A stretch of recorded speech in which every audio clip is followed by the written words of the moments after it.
세상 중에서 내게 주신 사람들에게 내가 아버지의 이름을 나타내었나이다. 그들은 아버지의 것이었는데 내게 주셨으며 그들은 아버지의 말씀을 지키었나이다. 지금 그들은 아버지께서 내게 주신 것이 다 아버지로부터 온 것인 줄 알았나이다. 나는 아버지께서 내게 주신 말씀들을 그들에게 주었사오며 그들은 이것을 받고 내가 아버지께로부터 나온 줄을 참으로 아오며 아버지께서 나를 보내신 줄도 믿었사옵나이다. 내가 그들을 위하여 비옵나니 내가 비옵는 것은 세상을 위함이 아니요 내게 주신 자들을 위함이니이다. 그들은 아버지의 것이로소이다.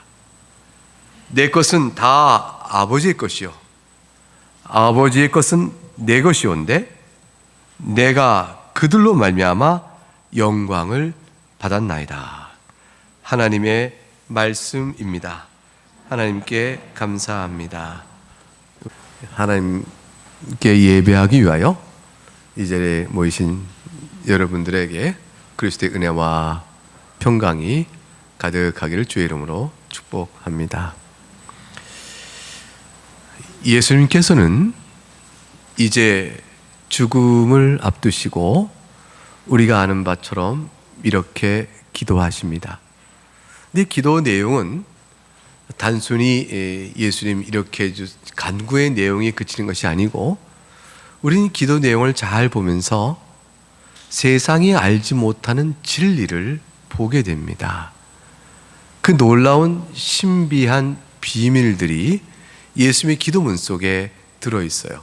예컨대 하나님 어떤 분이신지, 하나님 아버지와 예수 그리스도는 어떤 관계에 계신지, 그리스도와 우리의 관계는 무엇인지, 도대체 구원이란 무엇인지, 예수님이 이 땅에 왜 오신 것인지, 이 모든 중요하고 특별한 영적 사실들이 예수님의 기도문 속에 가득 차 있습니다. 이 모든 사실은 비밀이에요. 왜 비밀이냐면 성경에만 기록되어 있고 성경을 통하지 않으면 알 수 없는 것이기 때문에 비밀입니다. 다시 말하면 세상에 알려진 바가 아니므로 비밀입니다. 객관적으로 그럴 뿐만 아니라 또한 주관적으로 이 비밀을 아는 것은 하나님께서 알려주시는 자에게 열어지는 것이기 때문에 비밀입니다.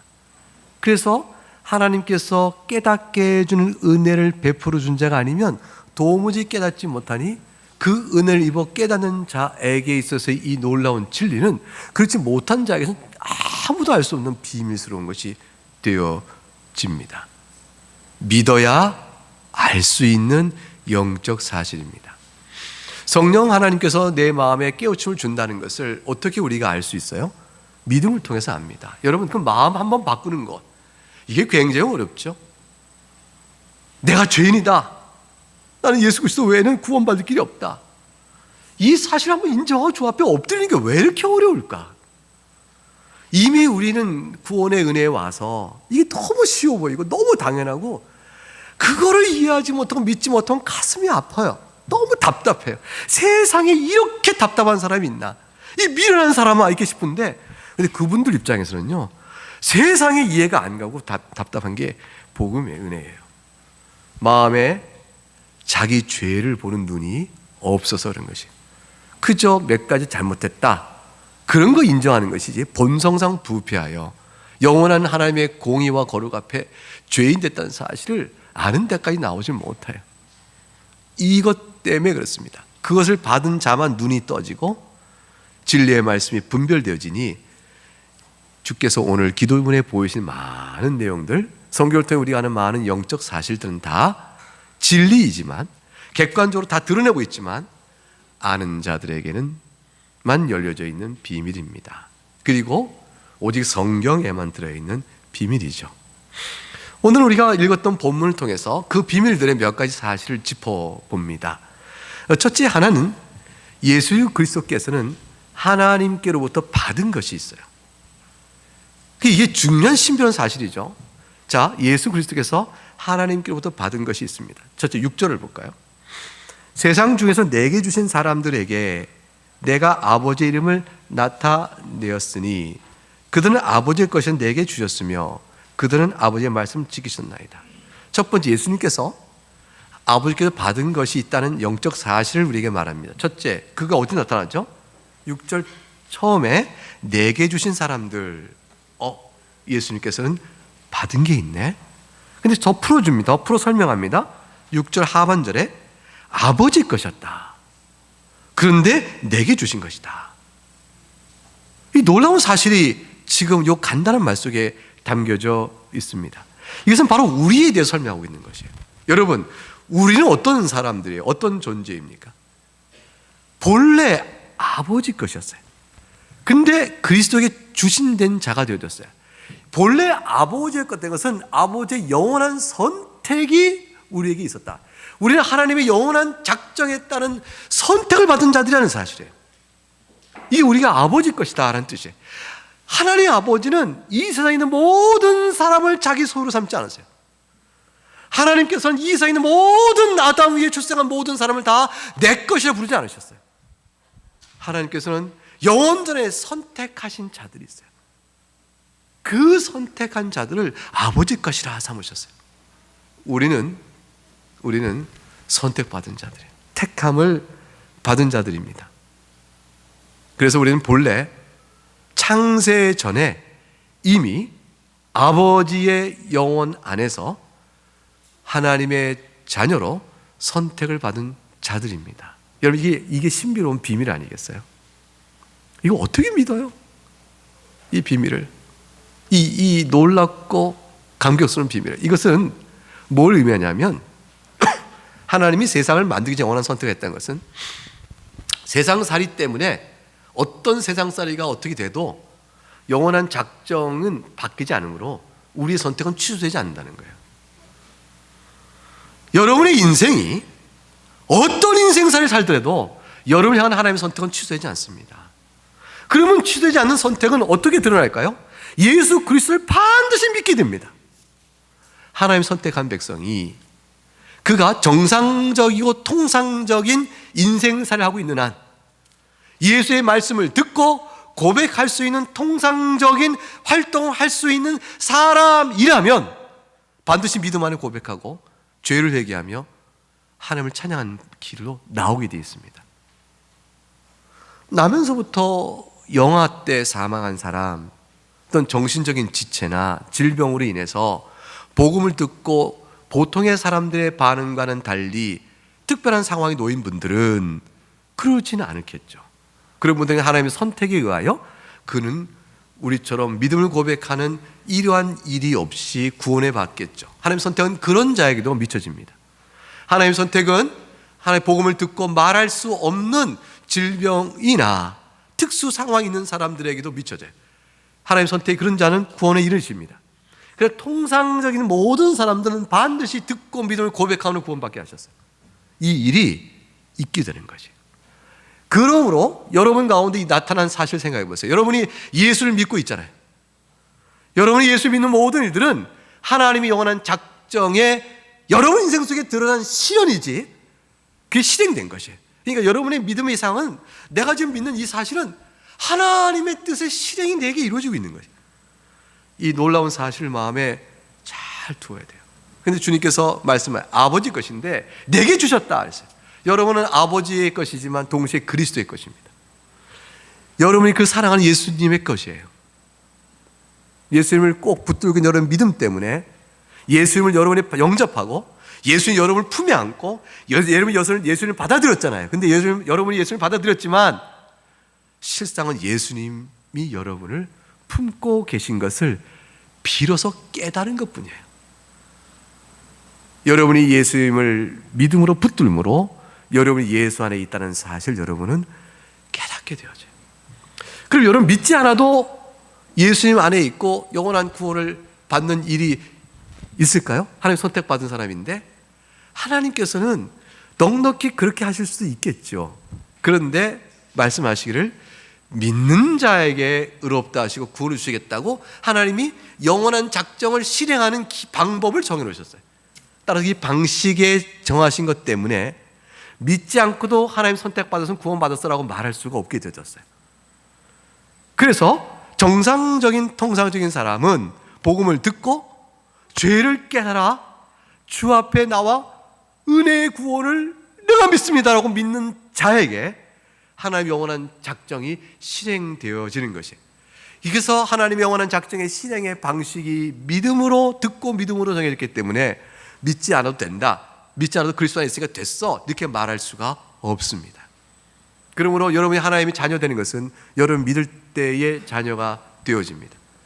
하나님께서 영원전에 작정하신 일이 여러분 믿을 때 실행이 되어집니다. 믿지 않고도 구원받는 사람은 없어요. 통상적으로 하나님 선택한 사람은 따라서 믿게끔 되어 있습니다. 여러분, 그러므로 여러분 믿음을 소중히 여기세요. 내가 주신 여러분의 믿음은 하나님께 여러분을 구원하셨다는 사실을 실행하시는 방식이 이루어진 거예요. 여러분 막연하게 추상적으로 하나님 선택하신 건데 됐어 라고 까닭도 이유도 증거도 없이 살 수 있게 나오지 않으셨어요. 하나님이 원하는 선택을 여러분이 알게 하셨습니다. 여러분 어떻게 알아요? 믿음으로 하는 거예요. 여러분이 믿고 있는 그 믿음의 고백 사실은 여러분을 스스로 믿는 여러분을 여러분이 보시면서 내게 믿음이 어떻게 되어 있지? 여러분 자신을 여러분 스스로 관찰해 보세요. 여러분이 있는 믿음의 모든 활동을 스스로 관찰해 보게 되면 내게 이루어진 이 사실들이 어떻게 주어진 것일까? 또 다른 영적 사실, 영원제 선택하셨단 말이 내게 이루어지기 위하여 성령께 내게 믿음을 주어 그리스도 안에 있게 하셨구나. 나는 그리스도에 속한 자가 되어졌구나. 이 사실을 마음에 두어야 합니다. 그래서 우리는 아주 특별한 존재예요. 우리는 아주 특별한 존재. 우리는 세상에 속한 자가 아니에요. 하나님의 너무 놀라운 특별한 일하심을 통해서 만들어진 자입니다. 따라서 우리는 세상에 버려진 고아가 아닙니다. 우리는 이 세상에서 아무도 예수를 믿지 않고 모두가 하나님을 부인한다 할지라도 나 홀로 남았다 할지라도 우리는 고아가 아니에요. 엘리야는 자기 혼자 남았다 그래서 이스라엘 가운데서 하나님께서 7,000명 남겨놨어. 눈에 보이지 않는 많은 사람들 가운데 하나님의 백성이 있습니다. 여러분, 우리가 혹시라도 나 홀로 대한민국에서 홀로 믿는 자가 되었구나 라고 할지라도 여러분 혼자 아닙니다. 하나님께서 이 대한민국 어디라도 믿는 자를 두셨으니 역사 속에 이 땅이 없다면 다른 나라에도 있을 거예요. 어디라도 있습니다. 이 지구상의 역사에 어디라도 믿는 사람이 없는 시대는 없어요. 그래서 예수 그리스도의 교회는 주 오실 때까지 계속 존재합니다. 지구 어느 땅에라도 믿는 사람은 있고, 그리고 따라서 없는 시대는 없습니다. 눈에 보이게 풍성하게 많을 때도 있고 그렇지 못할 때도 있을 뿐이에요. 우리는 세상에 버려진 고아가 아니다. 하나님께서 나와 함께 계신다 라는 마음을 굳게 믿어야 합니다. 하나님의 아버지는 여러분의 아버지십니다. 우리는 아버지가 계신 거예요. 하늘 아버지. 여러분 믿으세요? 얼마나 감사해요. 육신의 아버지는 우리에게 상처를 줘요. 하늘 아버지는 오래 참으세요. 하늘 아버지는 사랑 외에는 주시는 게 없어요. 하나님의 공의의 심판은 택하지 않은 자에게 주어지는 것이고, 우리는 하나님의 전적인 사랑의 대상일 뿐이에요. 그래서 우리의 허물을 꾸짖을 때도 하나님은 사랑으로 하시고 지혜에 따라 꾸짖으세요. 하나님은 사랑하시니까 꾸짖으세요. 하나님은 우리가 하나님 말씀 앞에 나오고 경건과 하나님과 사귐 속에 행복해할 때 그 우리의 모습을 너무 기뻐하세요. 하나님을 즐거워하는 자를 하나님은 너무너무 즐거워하세요. 하나님을 사랑하는 자를 하나님은 너무너무 사랑하세요. 하나님은 그러한 우리가 되기를 너무 원하세요. 그래서 우리가 거기서 빗나가면 꾸짖으세요. 책망하세요. 그를 엄한 말로 징계라고 그래요. 그러나 절대로 버리지 않으세요. 사랑하시거든요. 그게 우리 아버지예요. 우리의 공한 곤고함과 슬픔과 연약함과 괴로움을 다 아세요. 그리고 우리로 하여금 사랑을 베푸실 때 모든 눈과 마음과 모든 것을 다 예수를 바라보게 하시는 거예요. 주님이 우리에게 주신 사랑은 다 뭔지 아세요? 예수를 보거라. 주님, 먹을 게 없어요. 직장 때문에 너무 생업이 어려워요. 주님께서 그 기도 들으시고 살 길을, 먹고 사는 길을 내어주시는 섭리도 행하세요. 그러나 주님께서 그때 예수를 봐라. 여러분, 먹고 사는 문제하고 예수님하고 무슨 상관이 있을까요? 하나님, 예수님, 제가 병이 들어서 너무 아파요. 제가 좀 몸이 나면 더 많은 일도 할 수 있는데 지금 너무 괴로워요. 제가 몸이 아프니 가족들에게도 짐이 되는 것 같고 마음이 너무너무 가라앉는 거예요. 삶의 이유가 더 무너져 버리는 거예요. 사는 게 짐이라 이렇게 돼버린 상황까지 낙심되고 절망이 들으면 어떡해? 주님께 그때 주님 위로가 뭔지 아세요? 예수를 봐라. 예수를 보면 답이 나오는 거예요. 여러분, 그거 예수를 보면 답이 나옵니다.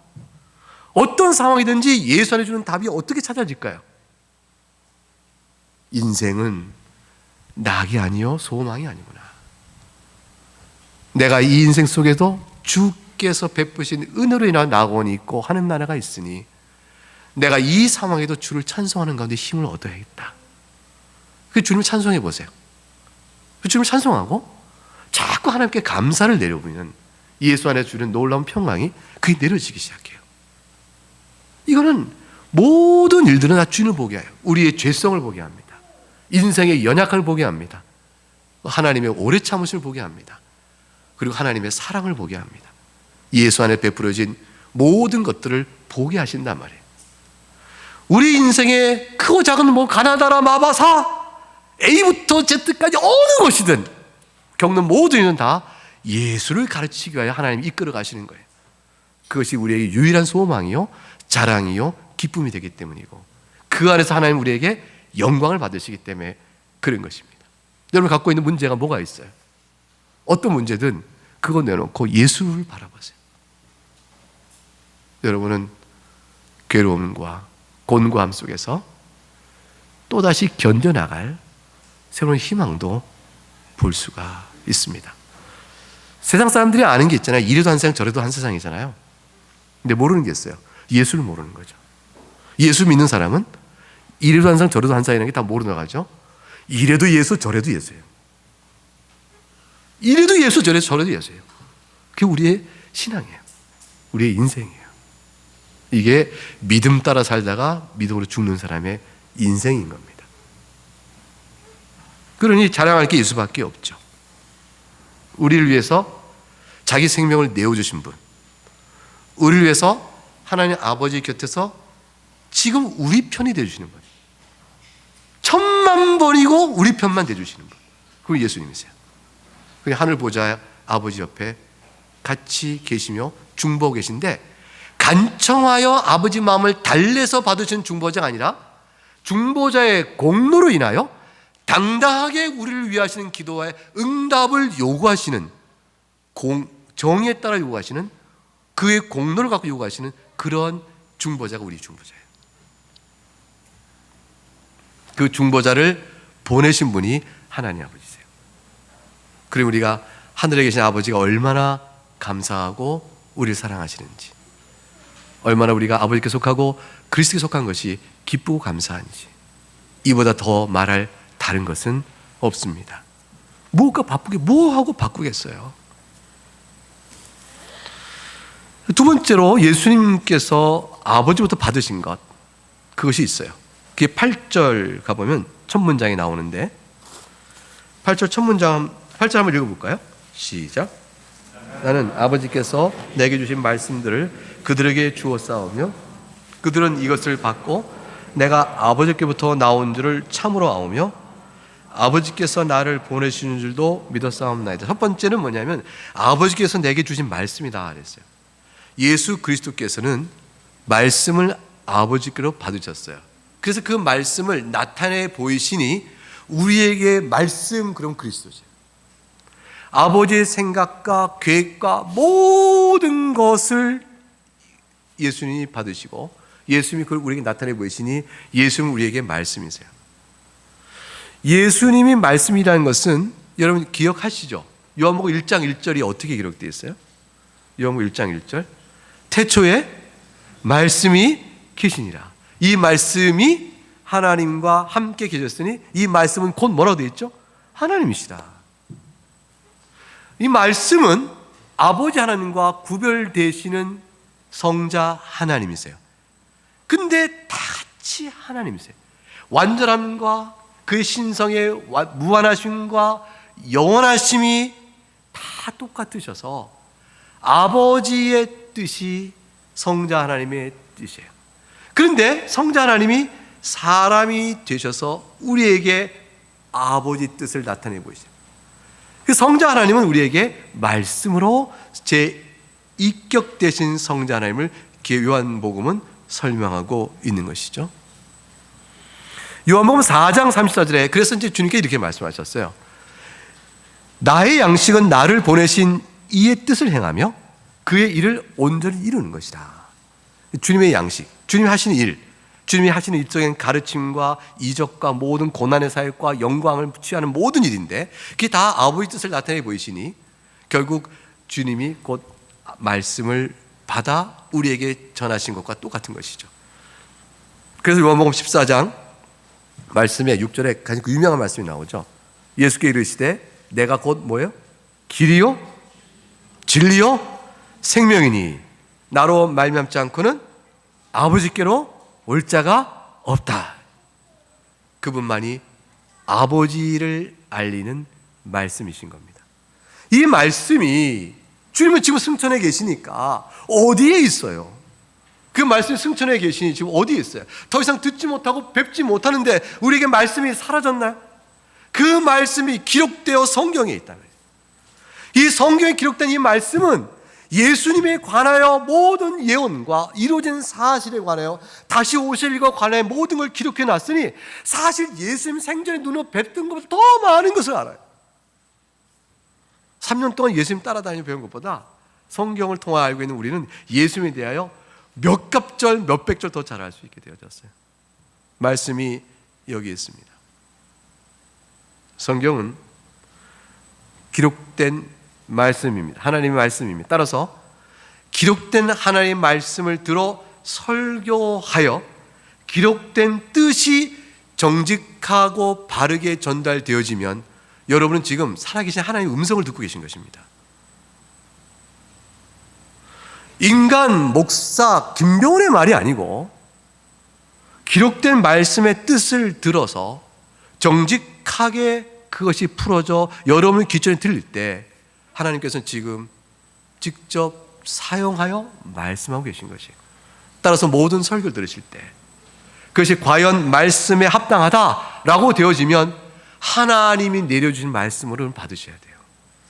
그게 설교를 듣는 예배하는 모든 자들에 합당한 심령입니다. 그러면 여러분에게 주께서 너는 내 것이요 내게 속한 자라는 사실, 아버지가 자녀에게 주시는 그 풍성한 사랑을 더욱더 알아갈 수가 있게 되어집니다. 우리에게 그 말씀이 주어지죠. 아버지의 말씀이 그리스도에게 주어지고 그리스도의 말씀이 우리에게 선포되어져 우리에게 주어집니다. 결국 우리는 아주 특별한 사람들이죠. 예수 그리스도 말미암아 하늘의 비밀, 하늘의 가르침을, 하늘의 교리를 듣고 배워 아는 자가 되어졌으니 우리가 얼마나 세상과 달라요. 얼마나 달라요. 예수님께서는 오늘 기도를 통해서 아버지께서 받은 것뿐 아니라 또한 예수 그리스도께서 무엇을 행하셨는지에서 우리에게 또한 그 비밀을 밝혀주십니다. 6절 다시 보면 세상 중에서 내게 주신 사람들에게 내가 아버지의 이름을 나타내었나이다. 주님께서 행하신 일이 무엇이라고 우리에게 그 비밀을 설명하시냐면 예수님은 하나님의 아버지의 이름을 나타내신 분이다. 이게 아까 말씀과 연결돼 나가죠. 이름을 나타냈다는 것은 하나님이 어떤 분이신지, 하나님 뜻이 무엇인지를 알리셨다는 거예요. 그러니까 예수님으로 말미암지 않고는 하나님을 알 수가 없는 거죠. 누가 하나님을 안다라고 말하는 사람이 더 쳐봐요. 하나님에 대해서 말해보자고 쳐보자고요. 누가 하나님 계신가 안 계신가, 계시다면 그 하나님은 어떤 분인가, 우리 한번 논하자라고 형이상학적인, 세상에서 육으로 경험할 수 없는 이 신비한 문제를 놓고 논하보자 할 때요, 아무도 예수 믿는 사람 말고는 정답을 말할 사람이 없습니다. 철학에 뛰어난 두뇌가 명석하여 철학을 공부해도 소용없어요. 서양 철학과 동양 철학을 두루 섭렵하여 그 사람이 입을 열면 몇 날 며칠을 세상의 문화와 깊이 있는 사상의 철학을 두루 말하여 우리가 그의 지식 앞에 감탄하며 얼마나 공부하면 저렇게 많은 지식이 있을까 싶은 사람도 전혀 예수를 모르면 거짓된 거짓된 토대 위에서 이런 생각 저런 생각을 펼쳐갈 따름입니다. 그를 신학자는 뭐라 하냐면 자연신학은 없다는 것이에요. 타락한 이성에 기초하여 하나님에 대해서 말하는 것은 하나님을 모른다 핑계할 수 없는 정도 외에는 절대로 하나님에 대해서 구원에 이를 만한 지식은 물론 없거니와 하나님 자신에 대한 이해 자체도 왜곡되어 있어서 진리를 모른다. 그래서 이성에 기초하여 철학으로 푸는 모든 활동들이 신학의 내용과 같은 범주에 있는 것들은 거짓된 신학이라 이렇게 말하게 되어집니다. 모릅니다. 다른 종교에 우리가 믿는 하나님에 대해서 암시적이거나 바르게 알고 있는 길이 있을까요? 없습니다. 철학으로 말할 수 있는 것, 하나님이 계실까라는 정도의 존재에 대한 희미한 인식들, 계시다면 그분은 여러신일까, 한 분밖에 없는 것일까, 신앙 논쟁을 합니다. 그러나 다 죄로 채색되어져서 죄 아래에 있어서 굴절되어 있어서 온전히 알지 못합니다.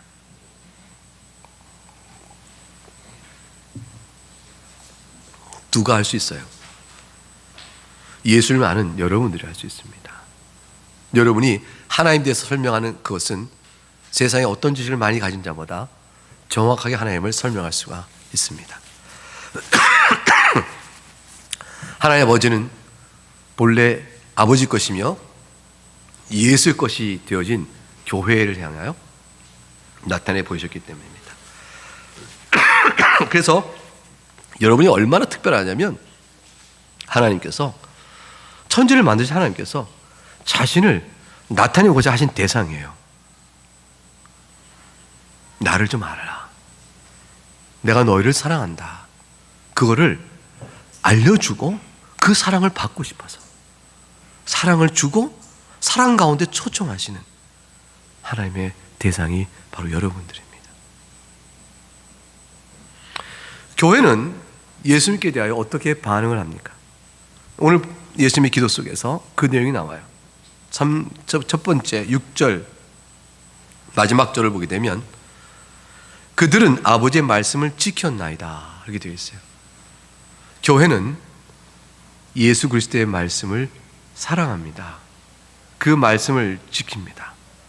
하나님께 속한 자여 그리스도께 속한 자는 하나님 아버지의 말씀을 듣고 그걸 믿어요. 믿고 그 말씀을 소중히 간직하고 그 말씀대로 행하고자 지켜갑니다. 이건 세상과는 완전히 다른 성질이에요. 어느 세상이 그렇게 해요? 오직 하나님의 자녀들만 그렇게 합니다. 세상은 반대죠. 하나님의 말씀을 듣지 않으려고 하죠. 들으나 믿지 않으려고 하죠. 하나님의 말씀을 보존하여 지키지 않고 버리려고 합니다. 조롱합니다. 멸시합니다. 순종하지 않습니다. 그러나 여러분은 어때요? 여러분은 아주 특별하잖아요. 여러분 얼마나 그리스도의 말씀을 듣고자 하고 사랑합니까? 아버지 말씀, 성경 말씀 얼마나 마음속 깊이 사랑합니까? 교회는 이 말씀을 바르게 믿고 가르치라고 세워진 것이에요.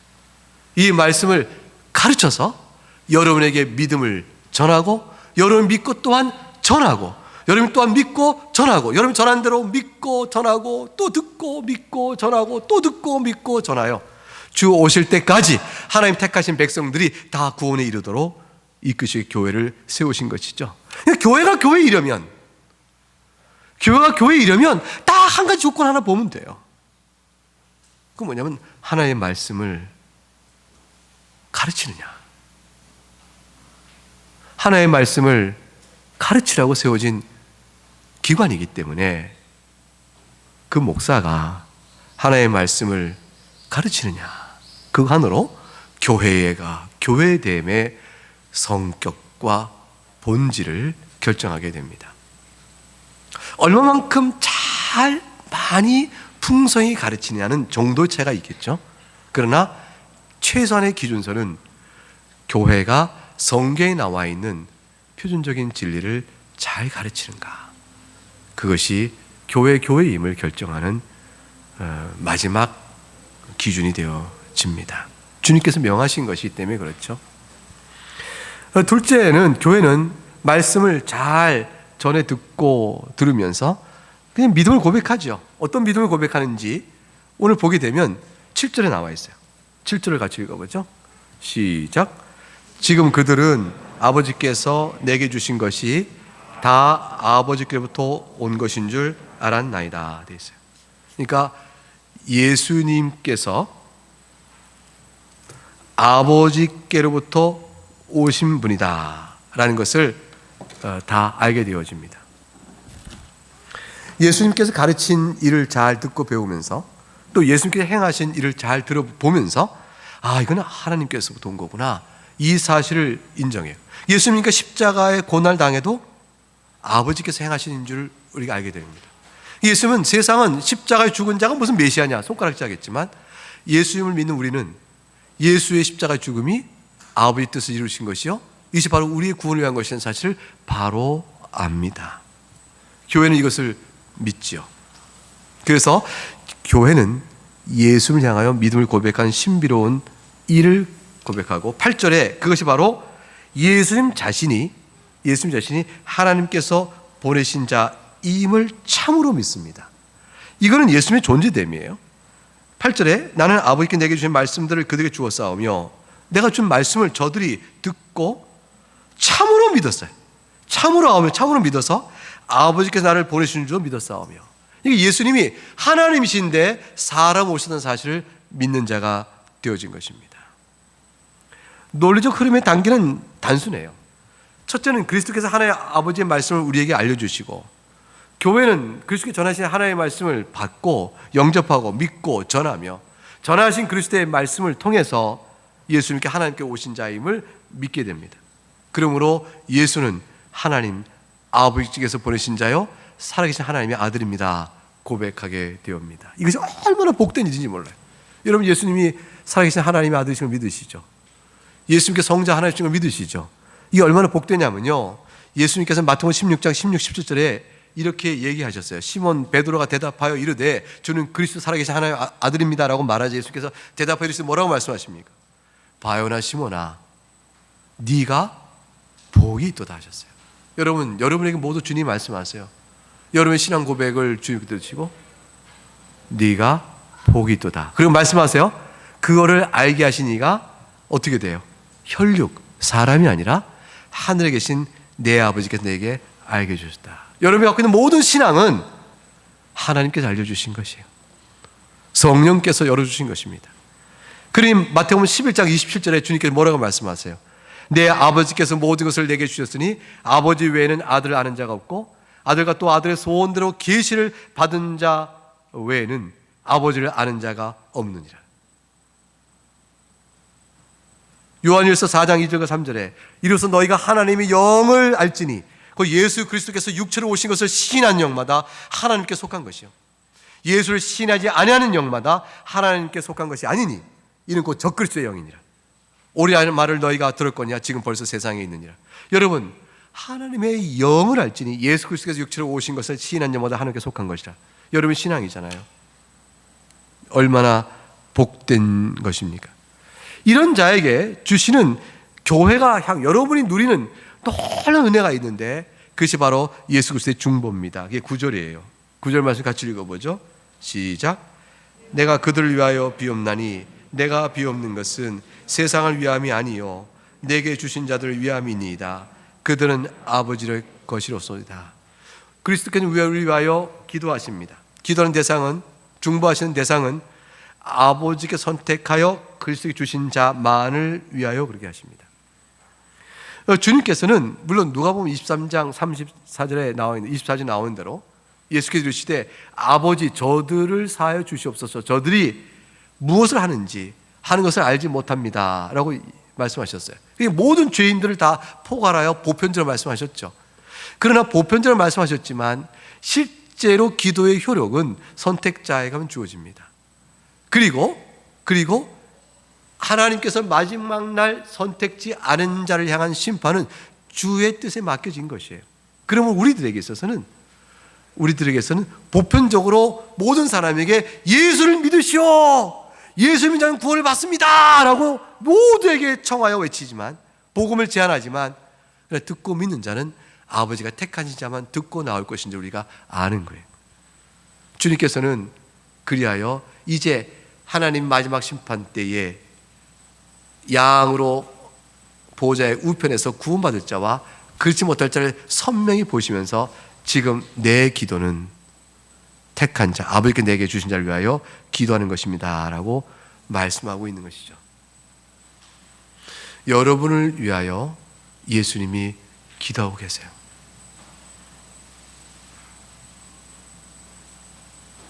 지금도 기도하고 계세요. 너무 놀라운 사랑으로 쉼 없이 기도하고 계세요. 그 기도 때문에 우리는 어떤가요? 로마서 8장을 넘겨볼까요? 로마서 8장. 주님의 기도는 다 우리를 이렇게 이끌어 가시기 위하여 지금도 하나님 보좌 우편에서 우리가 기도하시는 것입니다. 로마서 8장 29절과 30절 말씀 같이 읽어보겠습니다. 하나님이 미리 아신 자를 또한 그 아들의 형상을 본받게 하기 위하여 미리 정하셨으니 이는 그로 많은 형제 중에서 맏아들이 되게 하려 하심이니라. 또 미리 정하신 그들을 또한 부르시고 부르신 그들을 또한 의롭다 하시고 의롭다 하신 그들을 또한 영화롭게 하셨느니라. 이 영화로움을 우리에게 입게 하시기 위해서 지금 주님은 우리를 위해서 기도하고 있습니다. 우리의 인생 형편이 어떠하든지 이 일로 우리를 이끌어 가시기 위해서 지금도 기도하고 계신 것이죠. 그래서 10절에 가게 되면 내 것은 다 아버지 것이요 아버지 것은 내 것이온데 내가 그들로 말미암아 영광을 받았나이다. 어떻게 해서 내 것은 아버지 것이요 아버지 것은 내 것이온데 근데 영광을 받으시는가요? 영광은 이제 교회가 예수 그리스도가 바로 그리스도이시며 하나님의 보내신 자임을 고백하는 그 시인하는 고백, 그걸 통해서 영광을 받으세요. 주님은 우리의 신앙 고백을 통해 영광을 받으십니다. 여러분의 신앙 고백으로 행하는 모든 일들, 주님을 찬송하는 것 영광 받으시고, 기도하는 것 영광 받으시고, 여러분의 말씀에 순종하여 여러분의 삶을 바꿔가는 것, 그리고 여러분의 모든 나쁜 습관을 고쳐가는 것, 그리고 말이에요, 여러분이 죄를 지었을 때 주님 하고 나오는 회개도 영광을 받으세요. 그 어떤 일들, 순종과 불순종 가운데서 순종을 통해 하나님께 감사하며 나가는 걸 통해 영광 받으시고, 불순종을 저질렀을 때 회개한 걸 통해 영광 받으시고, 주님은 우리의 모든 신앙의 활동을 통해서 영광 받으십니다. 그걸 통해서 주님은 나의 구주이심을 우리에게 나타내 보이시니까. 요한계시록 5장 11절과 14절에 그리하여 이런 찬송을 주님 우리에게 받으시는 거예요. 요한계시록 5장 11절과 14절에 어린 양 주께서 모든 주의 백성, 택하신 백성을 통하여 받으시는 아름다운 찬양이 요한계시록 5장 11절부터 14절 말씀에 기록되어 있어요. 이게 우리의 찬양이요, 우리가 지금 예배 가운데 올린 찬양이 이 가운데 합류가 되어집니다. 11절부터 14절까지 한 절씩 나누어 읽죠.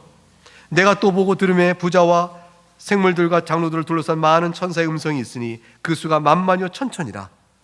그 음성으로 이르되 죽임을 당하신 어린 양은 능력과 부와 지혜와 힘과 존귀와 영광과 찬송을 받으시기에 합당하도다 하더라. 내가 또 들으니 하늘 위에와 땅 위에와 땅 아래와 바다 위에와 또 그 가운데 모든 피조물이 이르되 보좌에 앉으신 이와 어린 양에게 찬송과 존귀와 영광과 권능을 세세토록 돌릴지어다 하니 네 생물이 이르되 아멘하고 장로들은 엎드려 경배하더라. 사랑하는 여러분, 여러분의 찬송이 지금 여기에 합류되어 있어요. 오늘 우리가 올린 찬송이 여기 합류되어 있어요. 여러분 보세요. 어린 양의 능력과 부와 지혜와 힘과 존귀와 영광 찬송은 성경을 통해 객관적으로 확인되어지면서 여러분의 신앙의 현재, 인생의 현재 자리에 따라 고백되어진 내용은 각기 달라요. 여러분은 그리스도의 능력을 어떻게 고백하고 있어요? 저는 저를 바꾸하신 능력을 고백합니다. 여러분은 여러분을 바꾸하신 그리스도의 능력을 고백하게 될 거예요. 여러분은 그리스도의 은혜의 부요함을 어떻게 고백합니까?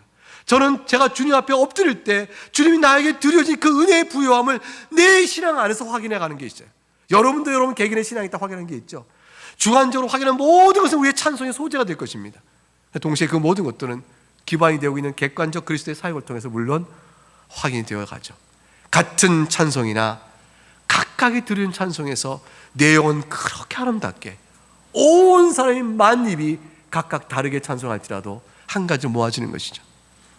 예수 외에는 소망이 없습니다.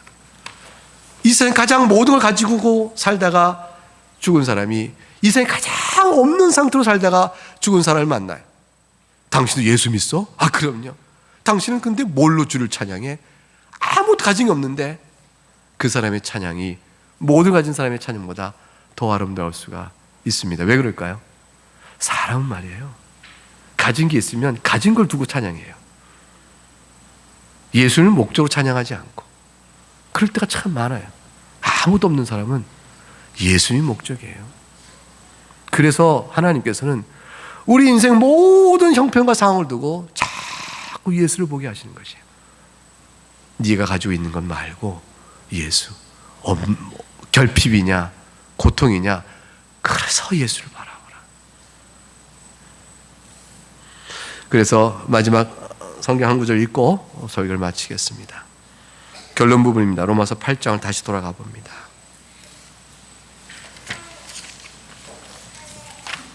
읽고 또 읽고 또 읽고 평생에 마지막까지 마음에 담을 복된 말씀. 저는 어느 때까지 모든 말씀을 다 사랑하지만 제가 임종 가까이 올 때 로마서 8장 이 부분을 또 들려주시오 부탁을 드리는 말씀이, 부탁하는 말씀이 이겁니다. 로마서 8장 31절 34절 말씀 한 절씩 나누어 읽겠습니다. 31절로 34절까지 한 절씩 나누어 읽죠. 그런즉 이 일에 대하여 우리가 무슨 말을 하리요? 만일 하나님이 우리를 위하시면 누가 우리를 대적하리요? 자기 아들을 아끼지 아니하시고 우리 모든 사람을 위하여 내주시니가 어찌 그 아들과 함께 모든 것을 우리에게 주시지 아니하겠느냐? 누가 능히 하나님께서 택하신 자들을 고발하리요? 의롭다 하신 이는 하나님이시니 누가 정죄하리요? 죽으실 뿐 아니라 다시 살아나시는 그리스도 예수시니 그는 하나님 우편에 계신 자여 우리를 위하여 간구하시는 자니라. 여러분의 구주십니다. 그러니 35절로 39절까지 또 한 절씩 나누어 있습니다. 누가 우리를 그리스도의 사랑에서 끊으리요? 환난이나 곤고나 박해나 기근이나 적시나 위험이나 칼이랴. 기록된 바 우리가 종일 주를 위하여 죽임을 당하게 되며 도살당할 양같이 여김을 받았나이다 함과 같으니라. 그러나 이 모든 일에 우리를 사랑하신 이로 말미암아 우리가 넉넉히 이기느니라. 내가 확신하노니 사망이나 생명이나 천사들이나 권세자들이나 현재이나 장래이나 능력이나 같이 읽어요. 높음이나 기쁨이나 다른 어떤 피조물이라도 우리를 우리 주 그리스도 예수 안에 있는 하나님의 사랑에서 끊을 수 없으리라. 여러분의 인생이 겪고 있는 인생이 어떤 것이든지 어떤 상태에 놓여있든지 그리스도 예수 안에서 있는 하나님의 사랑에서 여러분을 끊어내지 못합니다. 이것이 여러분의 예수뿐인 우리 신앙의 이유입니다. 이 말씀이 여러분 인생 살만하게 용기를 내고 담대히 살아갈 만한 힘이 될 수 있기를 주의 이름으로 축복합니다. 찬송하겠습니다.